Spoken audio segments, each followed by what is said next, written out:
Welcome to the Deep Dive. Today, we're diving straight into the heart of global shipping, pulling out the key takeaways from the Maritime CEO Forum in Monaco. That's right. We're covering the big sessions, big issues, tankers, finance, dry bulk. And the word that just kept coming up across all of them really was uncertainty, also volatility. Absolutely. It was the main theme. And, in that first session, the big issues one, they really backed it up with data. We heard things like the World Uncertainty Index, record highs, geopolitical risk, same story. And regulation, or maybe the lack of clear regulation, the IMO net zero framework failure came up. One panelist, I think, described it as opening up many years of uncertainty again. Yeah, exactly. Just when you thought you had a roadmap, poof, blurry again. And this regulatory uncertainty, it feeds directly into operational problems. Forget future fuels for a second. The really immediate issue is yard capacity. Yeah, the bottleneck. It's huge. The data point was 3.5% to 4% of the entire global Capesize fleet tied up in dry docks in 2025, 2026. Why so many? Well, think about this. Over 1,000 ships hit their third special survey in 2025 alone. That's often the make or break point for older vessels. Big repairs or scrap. So massive pressure on capacity. Okay, so you've got regulatory fog, you've got operational bottlenecks, and then the geopolitics, this idea of two trading camps, U.S. versus China. Right. Leading to less efficient trade. Longer routes, maybe more waiting around. Which, paradoxically, is often seen as good for shipping demand, isn't it? Darkly beneficial. Precisely. Less efficient globalization can mean more ton miles. And that sort of complexity flowed right into the tanker session. Yeah, that one sounded punchy. There was that quote right at the start. Everybody talks a great game and then plays a very poor one. Yeah. A real disconnect highlighted between, the decarbonization talk in the boardroom and what's actually happening with the ships. So is it all just talk then? Well, to put it in context, one executive made the point that shipping's only about, 2.4% of global CO2? Right. Relatively small slice. So the argument was it's maybe a perception problem more than a reality problem.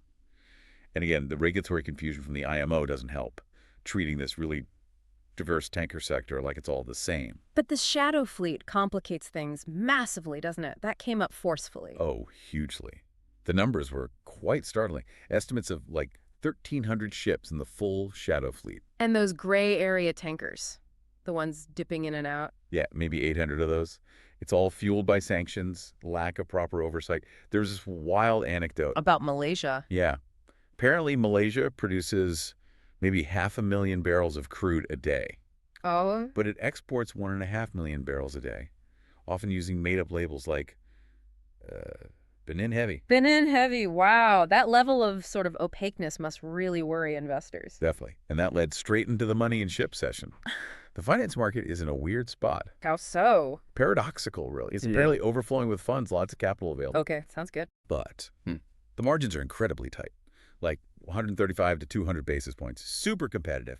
Private equity, hedge funds, they've jumped in where the traditional banks pulled back. But underpinning all that money talk is still the geopolitical fear, right? There was that comment about China. Yeah, that was quite chilling. A chairman relaying a concern that China is apparently actively preparing for potential full trade cutoff with the U.S., within the next 3 months. Oof. If you're thinking about ordering a ship, that's a big risk factor. Huge. It fueled a lot of caution about rushing new builds, especially with all the engine and fuel uncertainty anyway. So what's the advice?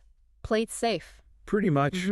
Focus on niche areas, maybe feeder containers, product tankers, segments where you might have more liquidity, more flexibility if things fragment. Right, adapt quickly. Which brings us to dry bulk. Volatility again. Yep. Both a curse and a blessing was how one CEO put it. The chaos has actually created some positive shifts, especially for the smaller supermaxes, Handys. You need to be agile. And China. Still the big question mark in dry bulk. Always. But the discussion was nuanced. Yes, China's diversifying supply chains. They're pushing for deals in their own currency, RMB, like that BHP iron ore deal, 30% in RMB. But they still need Australian ore. Oh, yeah. The estimate was they'll still need 450 to 550 million tons from Australia, and their long-term plays, like projects in West Africa, it shows China's going to remain the gravitational pull for commodities. Okay, so demand, while shifting, is still centered there. What about supply? The ships themselves? That's the really bullish part for owners. The order book is small. Tiny, actually. 10% overall, maybe only 8% for the big Cape sizes. And the yards are full. Book's solid. Until 2028 in China, maybe 2029 in Japan. And frankly, they prefer building more complex, higher-margin chips these days, not standard bulkers. So the takeaway quote was, Expensive new builds mean few orders. That's ultimately bullish. Simple supply and demand. so wrapping it all up, uncertainty reigns, but maybe that's not all bad for shipping if you're flexible. Flexibility and foresight, yeah. That seems to be the best bet in this fragmented world we're heading into. Quality assets help too. Makes sense. And look, if you want to be part of these crucial discussions going forward, Splash is organizing 3 big events in 2026. There's Geneva Dry in April, Right. Always a key one for dry bulks. then the first ever Splash Singapore in September. Expanding the footprint? Nice. And the Maritime CEO Forum returns to its home at the Monaco Yacht Club in October 2026. Good to know. So here's a final thought to leave you with. Go on. Well, we heard this consensus that trade inefficiency, longer routes, friction, fragmentation, it actually benefits shipping demand. Right. So the provocative question for you is, does the industry maybe secretly kind of hope that this geopolitical fragmentation continues?